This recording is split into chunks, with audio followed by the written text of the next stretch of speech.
Hello and welcome to Tele Talkies. दोस्तों, Bigg Boss season 18 के घर के अंदर ईशा बन चुकी है नई टाइम गॉड।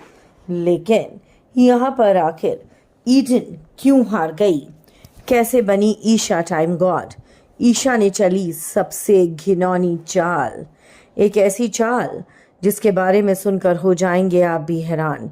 चलिए, पूरी खबर हम आपको हमारी इस रिपोर्ट में बताएंगे। लेकिन अगर नहीं किया है अभी तक आपने चैनल को सब्सक्राइब, आप ज़रूर कर लें और बेल आइकन को भी आप ज़रूर दबा दें। दोस्तों, आप सभी को पता है कि घर के अंदर 3 कंटेंडर थे। ये जानकारी भी हमने आपको सबसे पहले टेली टॉकीज पर दी थी। हमने आपको बताया था कि विवेन, एडन रोज और ईशा, ये 3 कंटेंडर थे टाइम गॉड बनने के। रजत दलाल ने तो टास्क शुरू होते ही विवेन डिसेना को जानबूझकर अपनी कमर से उतार दिया। जी हाँ, बिग बॉस ने क्या टास्क दिया? बिग बॉस ने कहा जितने भी टाइम गॉड कंटेंडर हैं उनको लड़के अपनी पीठ पर घुमाकर उठाकर घूमेंगे। यहाँ पर ईडन को लग रहा था कि रजत दलाल उसको उठाएगा, लेकिन रजत दलाल तो निकला सबसे बड़ा पलटू। रजत दलाल ने ईडन को नहीं बल्कि उसने तो अपनी कमर पर विवेन डिसेना को उठाया। हालांकि उसने विवेन को भी जल्द ही नीचे उतार दिया और ये कह दिया कि मेरी कमर में दर्द हो रहा है, इसलिए मैं विवेन को उतार रहा हूं। वहां दूसरी तरफ जो ईडन थी वो करणवीर की कमर पर चढ़ी। करणवीर ने ईडन को नहीं उतारा। करणवीर ने अपनी जी जान लगा दी थी ईडन को जिताने के लिए, लेकिन ईशा ने सारी हदें पार की जीतने के लिए।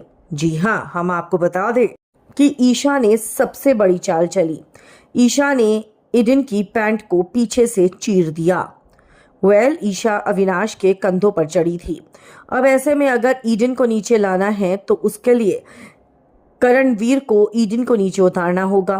करणवीर ईडन को नीचे उतारने के लिए तैयार ही नहीं था। यहाँ पर ईशा ने अविनाश से और विवेन से ये कहा कि मुझे तुम्हारी मदद चाहिए होगी विवेन। विवेन को लगा ये शायद ईडन के बाल काटेगी।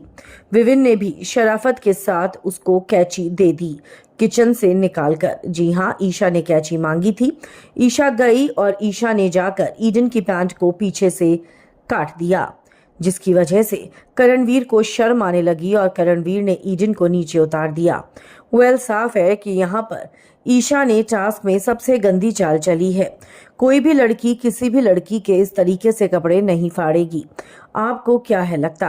आप भी अपनी राय हमें कमेंट्स में लिखकर बताएं और ये भी बताएं कि जिस तरीके से ईडन रजत दलाल पर भड़की। ईडन ने रजत को कहा 10 मुंह वाला नाग, पलटू दलाल, क्योंकि रजत ने उसको धोखा दिया था। ईडन को भरोसा था कि रजत उसको सपोर्ट करेगा, लेकिन रजत ने उसको जरा सा भी सपोर्ट नहीं करा।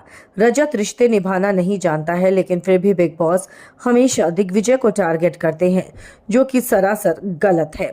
और यहाँ पर ईडन ने साफ साफ रजत दलाल को खुली धमकी देते हुए ये तक कहा, जा 1000 रजत दलाल भी ले आएगा ना तो भी मुझ जैसी एक ईडन भारी पड़ेगी।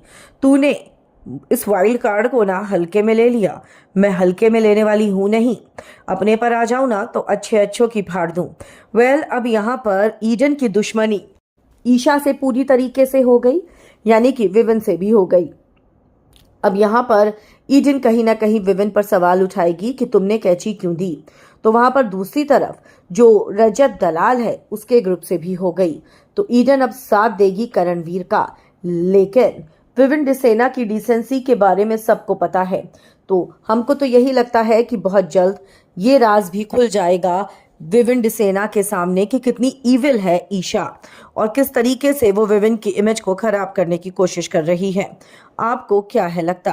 आप अपनी राय हमें कमेंट्स में जरूर लिखकर बताएं। वीडियो को लाइक और शेयर करना आप बिल्कुल भी ना भूलें।